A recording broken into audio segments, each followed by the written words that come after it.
Hello and welcome. I think we're live.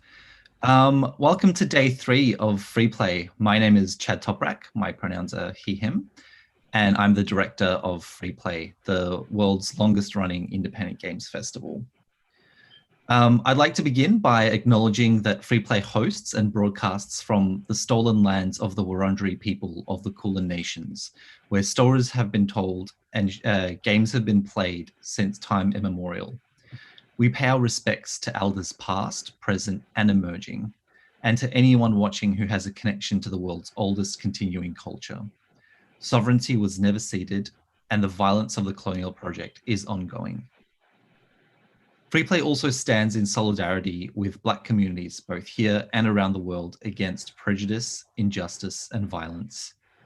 Black Lives Matter is not a new or revolutionary statement, but it is one that needs to be said and said again and said louder. Joining us today for the session Compassion as a Game Design Practice is the lovely Cyril Focht. Cyril is an independent developer who recently finished a master's in computational media from UCSC,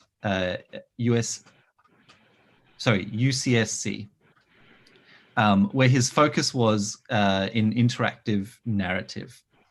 The year since he graduated has been spent living on the road, connecting more deeply with people who've been physically distant in his life and using those experiences to inform his design practice. Cyril recently started teaching game design at Tennessee Tech University. Over to you, Cyril. All right, thank you so much. Oh, it looks like I cannot share my screen. Oh, that's right. We need to give you access to that one moment. Okay. Let me pop that up.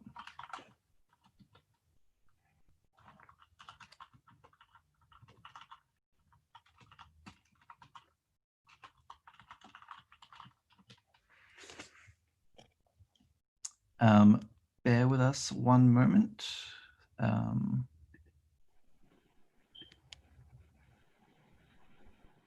There we go. You should all be good now. Okay, great. Yeah, there we go. All right, so thank you so much for that introduction. As Chad mentioned, and as other speakers have mentioned before, I would really appreciate it if you have the means to do so, if you'd consider donating for the reasons people before me have already been mentioning. If you could donate to bail funds, to Black Lives Matter, to the American Civil Liberties Union, or any other of the dozens upon dozens of charities and nonprofit organizations that are doing really important work for Black communities within the US. So with that said, again, I'm Cyril Focht, my pronouns are he, they, and for a little bit over the last year, I have been working on a game called Sonder, which started out as part of my master's thesis. I've continued it sort of as a hobby project while I've been on the road. And it's an anthology game about a day in people's lives. I started working on it because I wanted to make a piece that was about imagining people complexly, right? Thinking about the complexity of people's lived experiences. And how that comes across through sort of the mundanity of everyday life. And around the time I started working on this game, I was doing a lot of thinking independently of that writing about the idea of compassion, right? So what does it mean to be compassionate? How do I go about being a more compassionate person? And so, you know, very quickly after having all of those thoughts, that quickly became a pretty core theme of the game, since I saw the two ideas I was talking about as being very interrelated to one another. I think it's also sort of important to mention, though, that this is not a talk about how I have been deliberate about making compassion part of the design process. The description I wrote for the talk was, I think, a little bit misleading. It is, however, a talk about how I have tried to be a more compassionate person, how I hope that has informed my design practice, and how I plan to make that a more deliberate part of my process moving forward. I think it's also important to mention, too, that also during this time, I was doing a lot of work trying to educate myself about writing diversity. Because this is a game about different people's lived experiences, it was going to be pretty boring and not exactly achieve those goals if I was just writing a bunch of characters that look like me, that have similar lived experiences to myself. And so I wanted to think much more deeply about how I was characterizing other people. And so this isn't really a central part of this talk, but I think it's important to mention, to note the fact that these thoughts about diversity and about compassion are very intertwined in my mind, right? I can't really divorce them from one another, mostly because I've been synthesizing these ideas about writing diversity through a lens of all of these thoughts I've been having about compassion, right? It's very much coming from a place of, I want to be able to do what I can from the place of privilege that I've been given to try and help make the world just a little bit better for other people. So with that, I really think the most important, one of the most powerful things that we can do from this perspective of compassion is listening, being able to listen well. I think it was my first year of university, of undergrad. I remember sitting in the library. A friend of mine walked past me. I sort of said, "Oh, hey, how's it going?" He says, it's all right. I'm having some issues with my mom right now." And then he sort of shared a little bit more, and then shared a little bit more, and before either of us knew it, he had sat down in front of me and spent about the next 5 or 10 minutes just unloading about all of these family issues he was having, right? The friction he was having with his very Mormon parents. And then he stops and looks like surprised and a little bit concerned and says, "Oh, I'm really sorry. I didn't mean to just unload that all on you. I don't know why I just told you all that." And without thinking about it, I responded, "Oh, don't worry about it. This is just a thing that happens to me."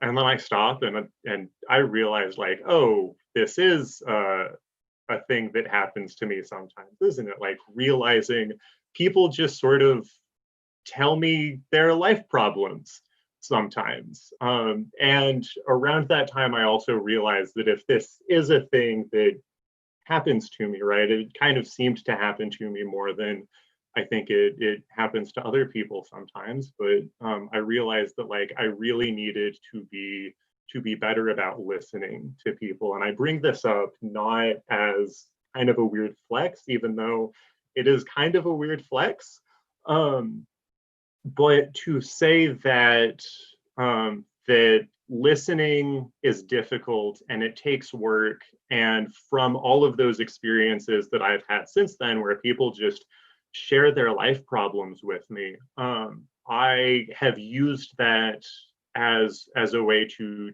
cultivate this skill of being able to listen well. And I can confidently say that the way I listen to people now, the cognitive effort that I employ is much different than that I did at the time. And I'm able to listen to people more deeply now because of all of that effort that I've put into working up this skill, to training this skill. And I think it's really important, especially to us as creators, to listen to more voices and listen to those voices more deeply.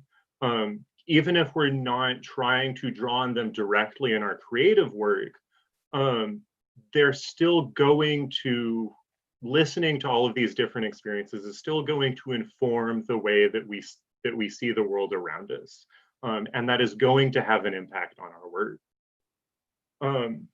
And with that, it's really important to keep in mind when we're listening to people that it's not about you. Being able to check our egos aside when we're listening to someone else and really hear what they have to say right now, right? Of course, this is very contextual advice. Of course, there are times when it is about you, when you're the person who has that need to be listened to. And it is important to be able to accept and receive compassion just as much as it's important to be able to give it. But within this context of how do we listen to people, it's so important to be able to keep in mind that when we're listening, it's not about us. And, you know, back to why we're listening, it's because that we're listening to try to better understand someone else's lived experience, to understand how they navigate the world around them, to understand how they navigate that experience. And the little things are really important.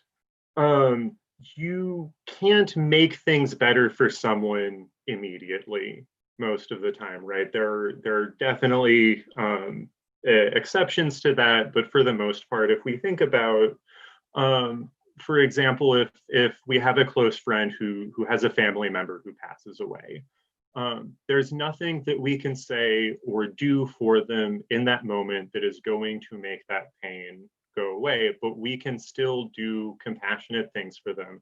We can still be around them, do little things to help them work through that.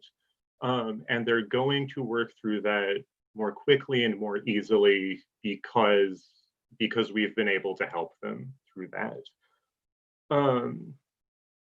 And if you think about and really take, I'd really like you to take a little bit of time to think about something that a loved one has done for you that you really appreciated. And this could be something that was really big that stuck out in your mind, or it could be something more recent.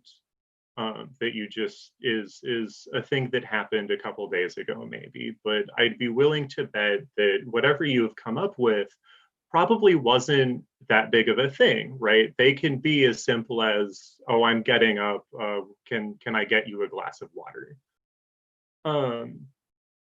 But those little things I think are really the most magical. That's where the magic is. And that's, you know, I mentioned this theme of compassion in Sonder, the game that I'm working on. And that's really the way that I want that theme to get expressed the most. There are a couple of big moments that happen, but ultimately the ones that I'm most proud of writing, the things that I think are most beautiful about my own writing are the little things like one of the focal characters who goes to the grocery store with her daughter and attempts to teach her daughter life lessons while they're picking onions out of the produce section. And I also think that this design, we can use our design processes, the things that we're making, as small acts of compassion for the people around us, or who might be informing our work, or even, you know, strangers who might be our players later. But something that I've been doing within my own design practice is I'm taking the very not new approach of thinking about friends of mine, of people that I'm close to, when I'm writing certain characters and having my thoughts about my friends inform that. And not so much directly, it's a little bit of what do I think my friend would say and do in this situation, but most of the way I'm guiding that is I'm thinking about how do I think my friend is going to respond to this if and when I show it to them, if I have them read my work. And I want to make my friends fucking cry tears of joy because they think what I've written is so beautiful. and I think I have a friend who was pretty close, but I really see that as a small act of compassion for them, and it adds a different dimension of putting life into some of the characters that I'm writing. Um, and if we're thinking about this perspective of how compassion is informing our work, that's going to have some bearing on the content that makes it into our work. It's going to shape what's in our games. And the one of the big ways that I've been thinking about this is not making trauma porn, right? There is enough trauma in the world. I don't need to be adding to it. I don't need to be inflicting that upon my players. But that's also to say that I don't want to be doing that in a way that erases people's problems. We can talk about people's problems in a way that they are not the focus, right? If I'm thinking about how a character is growing, sure, there's probably some bad thing that's happened to them that's instigating that growth. But if I can mention that and put it to the side and, this is a thing that happened, and show what comes after that. How do they work through this? How do they get to a better place after this has happened? And I think that's really sort of coming from a place of having compassion for the players, and compassion for the characters that I'm writing, right? Thinking about compassion for characters is I don't want bad things to happen to them, right? Of course, bad things do happen to them because that's part of the complexity of lived experience, but that's not what I want the focus to be, right? I can focus on the growth that happens afterward, and I can celebrate all of the good things about people's lives, because there's so much more good in life, I think, than trauma. And trauma, just people are more than their traumas. There was a conversation I was having a while ago with someone I'm really close to, who was asking me about some of what I was writing, and I mentioned a trans character that shows up in my work. She was asking me, all about this character, and oh, what's her name? What does she do for work? Like, what's her relationship like with all of these other characters? And eventually, she asked me like, oh, well, what was her name before she transitioned?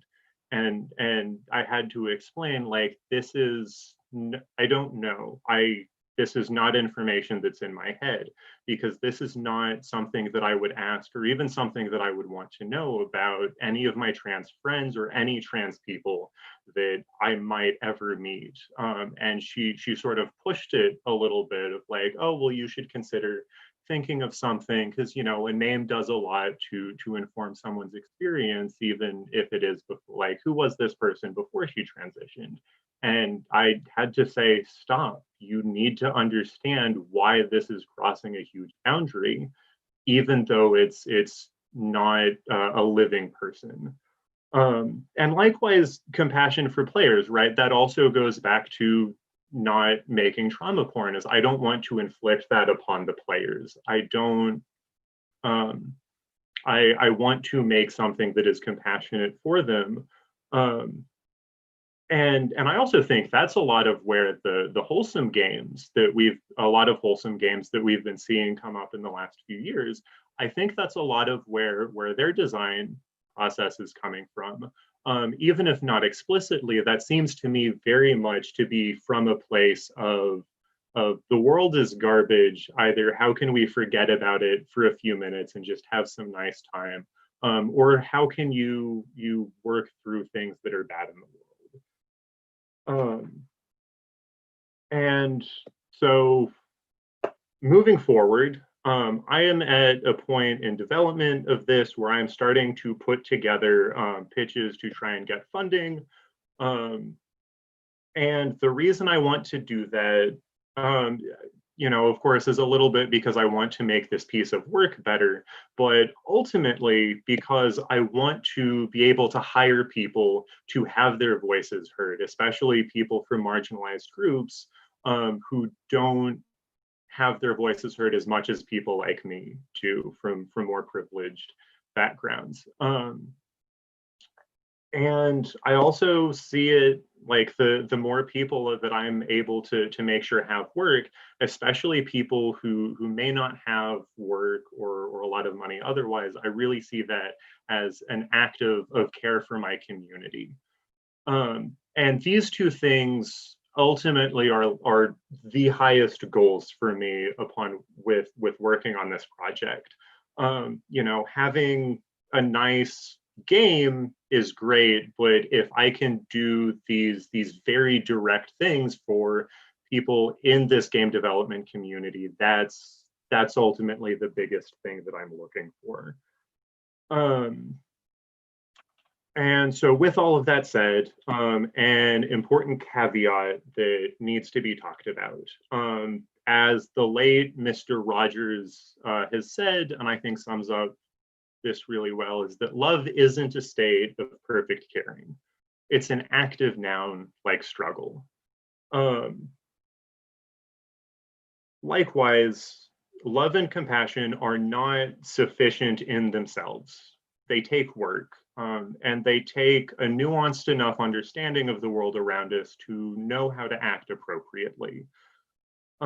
As Bahia mentioned in her keynote the other day, one kindness does not fit all. Part of that understanding is being able to understand that not everyone has the same needs. Different people have different needs, and knowing how to discern what those different needs are and when to respond to those different needs.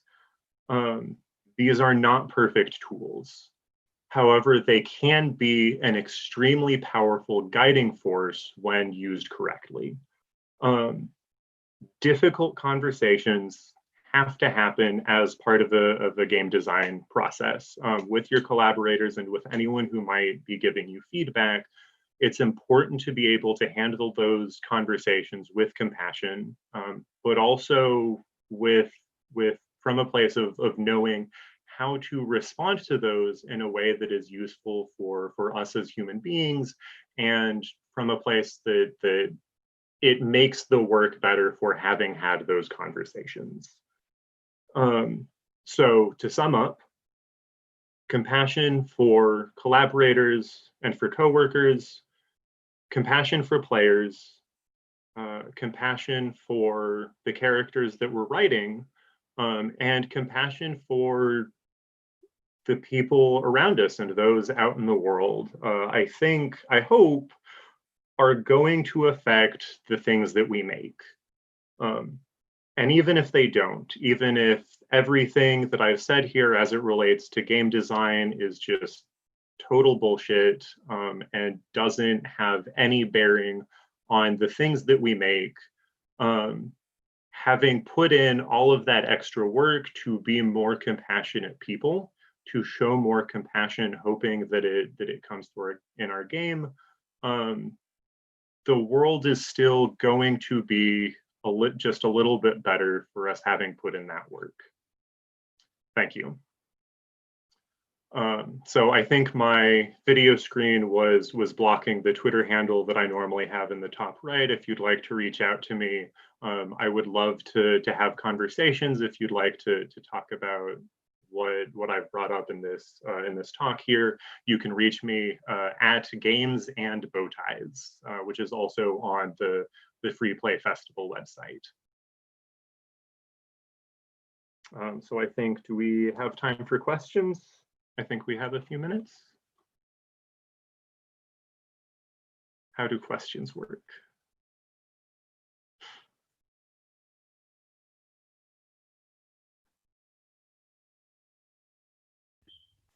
Hello again. Yes, we do have some time for questions. Great. I will pop them into your chat if you can okay. Open that window up down the bottom. Yeah. I will forward any questions that come through via YouTube. All right.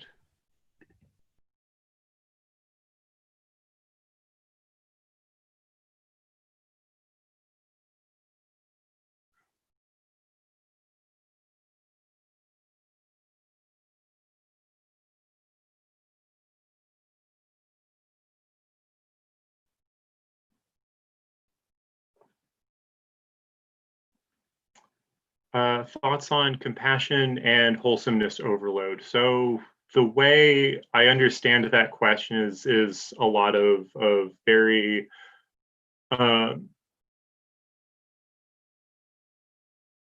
I can't think of how to describe how I'm understanding that question. So a lot of positivity, right? So overwhelming positivity that maybe overlooks some of the negative, not so great things that happen in life. I think there's an important balance to strike, right? That kind of overwhelming positivity has its place, but it doesn't capture the whole experience, right? Sometimes that is what we're looking for in the media we're consuming. Sometimes it isn't. Sometimes we need other things that deal with different ideas. And I think it's as designers, it can be important to strike a balance between the two. So I was mentioning earlier, right, the problems that people face are part of the lived experience. And if I don't at least mention that a little bit, then I'm not really completely capturing that experience. I'm leaving something really important out, and it's if we don't know how to respond to that appropriately, it can be really unhealthy. Next question: how do you approach making the stories when you don't have money to pay people? That's a great question. I talk to people. I talk to friends of mine, especially friends, about what are their lived experiences. So one of the characters I was writing is a Jewish character whose daughter went to school and had some issues dealing with an anti-Semitic comment from one of her classmates. I was sort of wondering, like, is this an appropriate thing for me to talk about? How should I approach this work? And so he was really excited about the way I had described that conversation going. And afterwards, when I had finished writing it, he was really happy with the way I'd written it. But otherwise, I don't always have access to friends who are willing to have those open conversations with me. It's ultimately really important to be able, going back to listening, it's important to be able to listen to people and be told that you're wrong, be told that you're doing something harmful, and be able to respond in a way that be able to learn from being told that you're doing that wrong. Do you feel this talk was important as a person of privilege? Yeah, I think not as a person of privilege. I think that it's an important concept that I've been thinking a lot about recently. I would really prefer with a lot of the diversity stuff. That's why I didn't so much try to take an angle of talking about those topics in diversity, because I would much rather be working to act as sort of a megaphone for people, to try and make sure their voices are heard more directly rather than being filtered through whatever I have to say. But I think that it is important to, like, coming from this place of privilege, to be able to know, what is appropriate about amplifying their voices. How should I go about doing that? Because I need to do that work of amplifying other people and make sure that what they need to say gets heard.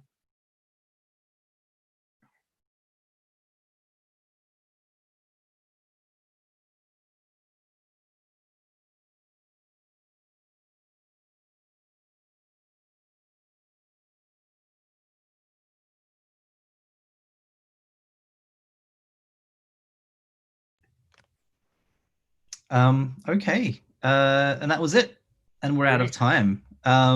Thank you so much, Cyril, for that engaging and thought-provoking talk. Thank you. I'm Super really lovely glad you to have you. appreciated it. Yeah, absolutely. It was great that you could make it. Yeah. And yeah, I wish you all the best with your new position. Thank you. Yeah. Thank you. And Okay. good luck with the rest of the festival. Thank you. Thank you. All right, and thank you all for the for everyone watching and for those who asked the questions. Thank you.